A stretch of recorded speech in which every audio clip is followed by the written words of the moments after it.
আসলে যে আমাদের সমাজটা ছিল ওই বিশ্বাসগড়ের সঙ্গে, বিশ্বাসগড়ের সঙ্গে থাকার পর তাদের সাথে যেভাবেই হোক আমাদের মত হয়ে আমরা তাদের থেকে সমাজ আলাদা করে নিয়েছি। এই আলাদা করে নেওয়ার পরে এরা আমাদের পর ধরেন ক্ষেত্রে এই কিছু অস্বাভাবিক মানুষ আমাদের প্রতি আমার এই পাড়াটা হলো গরিব পাড়া, এই সমাজের মক্কেল আমি বা আরও দু একজন আছে।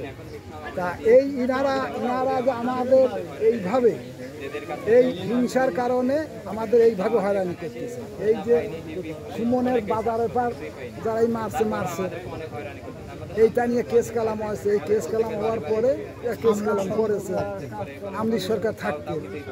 তারপর হইতে আমাদের পাড়ায় ওরা বহুত আমাদের মারবে, অমুকের মারবে, তমুকের মারবে, এই ধরনের টাকা পয়সা দিয়ে অনেক জায়গার লোকজন নিয়ে আসে, সেটা করতে পারে নাই আমাদের পাড়ার লোকজন। আমরা সেটা ট্যাকেল দিছি, যেভাবে দিছি। এখন এই প্রশাসন নিয়ে আসে এইভাবে হয়রানি করতেছে। তা আমাদের কথা হলো যে আমাদের পাড়ায় যদি কোনো সন্ত্রাসী বা কোনো চাঁদাবাজি থাকে তাহলে আমরাই তার ধরিয়ে দেবো এবং পুলিশি সহযোগিতা দরকার হলে আমরাই করবো। আপনারা তো করেন না, ওই আসামি তো এই জায়গায় ছিল, আপনারা তো করেন নাই। উনি তো সন্ত্রাসী না, কোনো চাঁদাবাজি আসামি উনি আসামি উনার তো মিথ্যা আসামি দেওয়াতে আসামি দিয়েছে। কিন্তু উনি আপনি জানিয়ে দেখেন যে এই এলাকায় সজীব বা সবুজ কোনো জায়গা চাঁদাবাজি বা কোনো সন্ত্রাসী কারবার করছে নাকি আপনারা জানেন? মামলা প্রমাণ করার দায়িত্ব তো আমাদের না, সেটা আদালতের। মামলা হয়েছে, সে আদালতে যাবে, জামিন চাবে, তারপরে কেন তার সেটা ধরার দায়িত্ব হলো পুলিশই, সেটা ধরার দায়িত্ব আমাদের ছিল। হ্যাঁ, ধরতে আসলে তার ধরতে পারি, আমরা তার ধরা বাধা দেই নাই, আমি তার ধরা বাধা দিছি। শো করছে, আমি এলো দরজা খুলে দিছি। আমার হলো গামছা ছিল, ওখানে হাত বাঁধল। বাঁধার পরে এদিক ওদিক ওই গিল, যাওয়ার পরে আমার ওয়াইফ বলতেছে এরা তো সেই পর্যায়ের লোক, এরা হলো কাজের পাগল। আর মানে দারোগা ছিল, দারোগা বলে এই বাঞ্চর চুপ মার, এই কথা বলার পরে মোটামুটি আমার ওই ফ্লোরে বসানোর পরে আবার ওই বাথরুমগুলো খুলে দেওয়ার পরে খুলে দিলাম। দেওয়ার পরে আমার হলো ওই নাম জিজ্ঞাসা করলো। নাম জিজ্ঞাসার পরে বললো যে নায়েব নাকি, আমার হ্যাঁ নায়েব।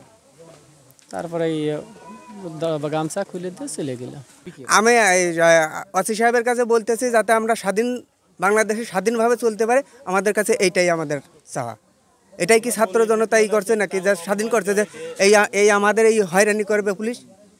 আমরা স্বাধীন বাংলাদেশের স্বাধীনতা চাই, আমরা স্বাধীনভাবে বাঁচতে চাই, এটাই আমাদের ওসি সাহেবের কাছে আমাদের চাওয়া। আমরা বলতেছি যে তারা মানে সঠিকটা করুক। তারা কেন একটা বিশৃঙ্খলা ঘটনা নিয়ে আসামি পালাইছে না কি হয়েছে, তারা এখন গুলি করছে, এই একটা অভিযোগ নিয়ে এসে আমাদের এরকম হয়রানি। এটা তো সাধারণ জনগণ, কৃষক মানুষেরা, এরা তো মনে করেন যে এখন রাত্রি ঘুমাতে গেলেই যে আবার কে যেন এসে দরজায় ধাক্কা দেয়, অস্ত্র, তারা তো এগুলো দেখেই নাই কখনো। যখন এটা সামনের পর দেখতেছে, আমরা তো সবাই ভয় পাচ্ছি। মনে করেন মহিলা, ছোট শিশু, সবাই এরকম, আমরা এখন আতঙ্কিত মতো একটা পরিবেশ হয়েছি। তারা আসামি আছে, আসামি ধরুক, আমরা আসামি ধরতে সাহায্য করবো, পুলিশ সেনাবাহিনীকে আমরা সাহায্য করব। কিন্তু মানে অহেতুক আসলে তো এটা আমাদের জন্য এখন অনেক বড় ভয় ভীতির কারণ হয়ে দাঁড়াচ্ছে।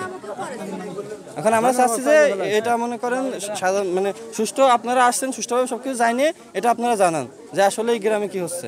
এখানে প্রথমে পর্যায়ে পুলিশ আসছিল, পুলিশ আসার পরে এই অভিযুক্ত মানে সজীবের নামে মামলা ছিল, সেই হিসাবে পুলিশ এসে সজীবকে প্রথম ধাওয়া দেওয়ার পরে পুলিশ ধাওয়া দিয়ে ওদিকে মাঠের দিকে চলে যাওয়ার পরে সজীবকে আর ধরতে পারেনি। পুলিশ এই পর্যায়ে চলে যাওয়ার পরে রাত্রি যৌথ বাহিনী নামে পুলিশ আর সেনাবাহিনী দিয়ে আমাদের পুরো এলাকা সার্চ করার পরে আমাদের এলাকায় কোনো সন্ত্রাসী নাই, অস্ত্র উদ্ধারের নামে সবাইকে হয়রানি করছে। ঠিক আছে, আমরা এর মানে তীব্র প্রতিবাদ জানাচ্ছি। এই বাজার করে এমনি ঘটনাস্থল দিকে যাওয়ার পরে এখন দেখলাম মোটর সাইকেলে চড়ে ওই প্রশাসনের লোক এলো, পুলিশ আসার পর একজন বললে এই হলো সজীব। তা সজীব এইটা শুনে সজীব উঠে লাভ দিয়ে হইলো এই বাড়ির ভিতরে দৌড় মারলো। তা যাওয়ার পরে হইলো এরাও মোটর সাইকেলের ভিতরে লাভ দিয়ে ওর পাশ দৌড় দিল। কিন্তু আমি এই জায়গায় দাঁড়ানোর পরে তা ওই জায়গা উজ্জ্বল নামে একটা লোকের বাড়ি জানলার নিচে ছোট মানুষ জানলার নিচে দৌড়ে চলিয়ে গেছে, পুলিশ হলে যাবার পারে নাই।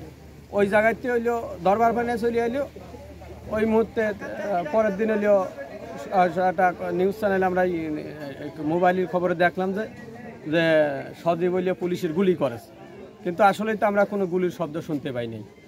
আসলেও তারা আমাদের নামে মিথ্যা মামলা দিচ্ছে, মিথ্যা কথা বলতেছে, আমাদের হয়রানি করানোর জন্য টাকা দিয়ে হয়রানি করতেছে, মিথ্যা কথা বলতেছে, যাতে আমরা তাদের পিছনে পড়ে থাকি।